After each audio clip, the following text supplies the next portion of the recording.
and the omnibus. So I was forced into the Archers when I was a child. And look, it's come back to bite me later on. I'm awash with this stuff.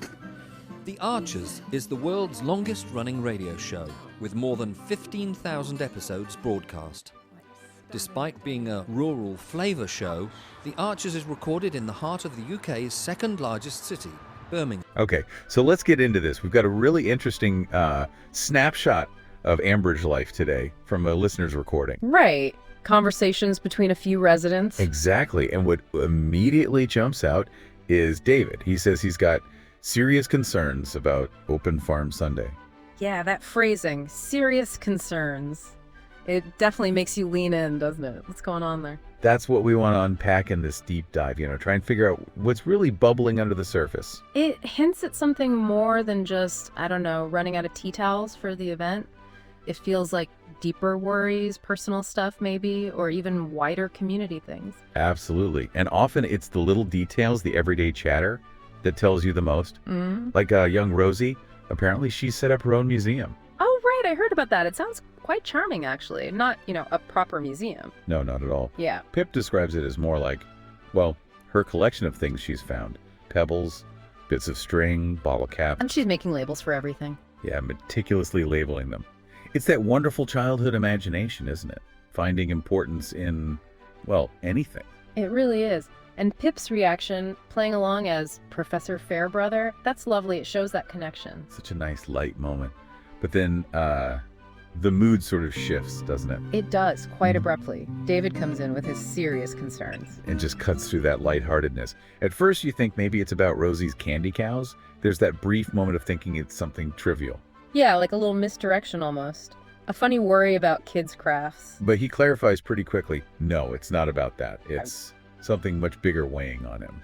Suggesting his anxiety is, much more profound than that. And that makes you think about other things that seem small but carry weight. Like Tony. Ah, yes. Finding his mother's old shopping lists. Right. On the surface, just old bits of paper. You might wonder why he'd keep them. But for him, they're clearly much more than that. The way he describes them. It's fascinating. They're like little memory triggers, aren't they? Bananas, not green. Exactly. Or the mention of the roses around her window. Each item seems to unlock this vivid picture, this feeling. It really shows how we, attach meaning to ordinary things. Especially when grieving. Definitely. It's a way of holding on, processing. And he says it himself, doesn't he? That he feels lost. Describes it as a black hole. He does. It's incredibly raw. Really conveys the depth of that grief. And the other details fit too, like the phone reminder for the video call with Hilda that just brings tears, or him still visiting the Laurels where they used to walk. Yeah, it shows how loss just seeps into your everyday routine, your familiar places. It changes everything. But then you get that lovely scene at Tony's later on. A bit of comfort. Yeah, with Great Aunt Lily in there and Henry. Mm-hmm. Looking through his great-grandma's things. The message from the king, that Murano glass dolphin. Right. Becoming these tangible links to people you've lost. And passing the dolphin on to Henry, specifically mentioning his great-grandfather. That's the continuation, isn't it? Family stories passed down. It really is. Keeping those connections alive across generations. And even that funny little story about Check the Goat. Oh, eating the biscuits behind her chair. Yeah. It's that ability to share a laugh, even when things are sad. That shared warmth is so important for families dealing with loss. Absolutely vital. Now, switching gears a bit, there's also some talk about the cricket team. Sounds like a bit of drama there. Oh, right. Rex has quit. Yeah, and Katma too, apparently. Which leads someone not sure who said it to suggest toxic management. Interesting. Two people leaving at once does raise eyebrows. Toxic management. That's strong language for a village cricket team. It is. Suggests maybe some underlying tensions or personality clashes within the team structure. Even in village life, these things happen, I suppose. And it leaves an opening on the team, apparently. Which might be relevant later. But sticking with individuals, we also hear from Pip, and he seems to be doing some soul-searching. Yeah, that was quite revealing. Wondering if he's wasting his life in Ambridge. And worrying he's seen as the weird, lonely boatman. That feels quite vulnerable. It really does. It taps into that basic human need for purpose, doesn't it? Like, being a good uncle is great, but maybe he feels it's not enough for him personally. Right, and he touches on wanting kids, but then immediately acknowledges, Well, he's single. Which highlights that internal conflict, that desire for connection versus his current reality. Then the idea of traveling comes up. Shake things up. A classic response to feeling stuck. But he doesn't want to go alone, which again underlines that it's not just about escape, it's about wanting shared experience, connection. Exactly. And that fear he voices, becoming old and resentful, mulling over a load of regrets. Oof. That's relatable for a lot of people, I think. That fear of not living a life that feels, well, full or meaningful enough. It's a very human anxiety, that tension between wanting change and fearing being alone in it. Meanwhile, life carries on. Open Farm Sunday prep is still happening. Henry's involved with the goats. Right, and he's planning to buy leather halters with potential inheritance money. Yeah, which leads to that slightly awkward moment about teenagers and money. Different generational views, maybe. Possibly. And just a little reminder underneath it all that Henry's also missing his great-grandma. The grief is still there for everyone, really. True. So they talk about a family night out to cheer everyone up. Which brings some funny suggestions. Clipping. Meal at the Bull.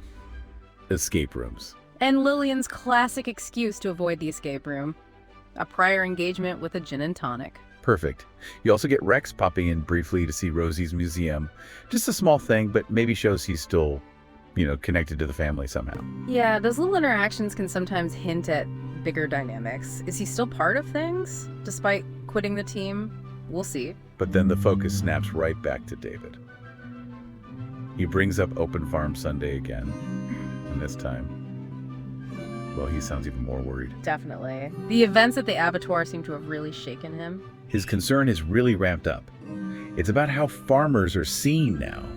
He talks about this shift from heroes feeding the masses to potentially being viewed as evil custodians. That's a really stark contrast, a huge worry for him. And he seems quite aware of the wider context, doesn't he? He mentions lab-grown meat, more vegetarians, vegans.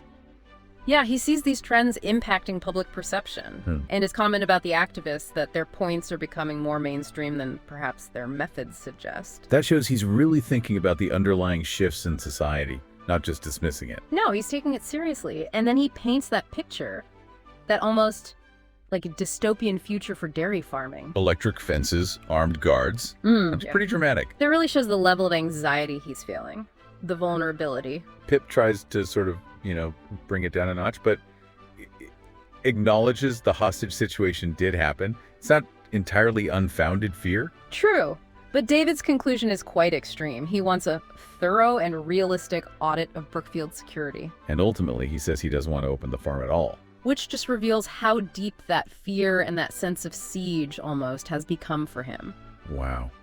Okay, so stepping back from all that, what are the main threads we've pulled out from this Ambridge snapshot? Well, there are quite a few interconnected things, aren't there? Grief is a big one, obviously, how it lingers, how memory plays a role. Yeah, and alongside that, the importance of family connections, those intergenerational bonds, and finding moments of humor even when things are tough. Definitely. Then you've got those personal anxieties, like Pip's search for meaning and purpose, that feeling of maybe being stuck. Right. And layered over all of that are these broader worries, brought up mainly by David, about the future. The future of farming, community safety, how their whole way of life is perceived. It really demonstrates how these everyday, seemingly small conversations can hold so much. They reflect individual struggles, family dynamics, but also these wider societal shifts and anxieties. And even though it's, a fictional village, those feelings, grief, uncertainty about the future, wanting purpose, they're pretty universal, aren't they? Absolutely. You can relate to them even if your context is completely different. It kind of encourages you maybe to listen a bit closer to the everyday conversations around you. Yeah, what stories are hidden in the small details? What anxieties are just under the surface in our own communities, our own lives? Exactly. It's about recognizing the deeper meanings. So maybe a final thought for you, the listener, to mull over. In a world that feels like it's changing so fast, how do we strike that balance? Between holding on to tradition and community, which clearly means a lot in Ambridge. And adapting, addressing the real concerns about the future, the shifts in how people think. Or maybe think about this. What little, seemingly insignificant details in your own life might actually be telling a bigger story, or reflecting those currents of change happening all around us? Something to ponder, definitely. until our next deep dive. So what are you doing now? Just getting ready for the next episode. Just And, moving mics around. So what do you do? I do the spot effects on the arches. Any Are you what we movements call Foley then? and- kind of. Yep. That's, Okay. And these are all part of the paraphernalia of production. yep. That's the ball bar. That's, This one. yep. That's. Haley so wanted to be in their own place when their baby came. It's due in 2 months. Not much chance of that now.